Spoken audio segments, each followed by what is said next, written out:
कितना प्यारा बच्चा है। तुम माँ को बचाना चाहती थी ना, माँ भी बच गई और तुम्हारा बच्चा भी। मैं कुछ देर के लिए बहक गई थी।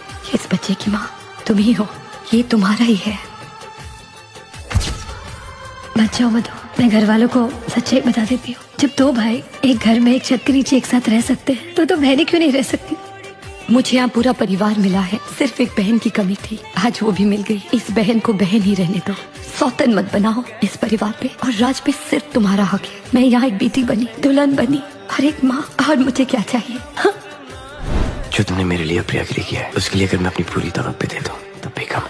मैंने तो तोहफा ले लिया। ये देखो, मैं अपनी पूरी फैमिली अपने साथ लेके जा रही हूँ। इसके सिवा मैंने कुछ भी लिया तो ऐसा लगेगा कि एक माँ ने अपने बच्चे की कीमत ले ली। लेकिन मधु तुम, मैं अब उस दुनिया में वापस नहीं जाऊंगी जहाँ से तुम मुझे लाए थे। तुमने एक बार मुझे छू लिया, अब और कोई नहीं छू सकता।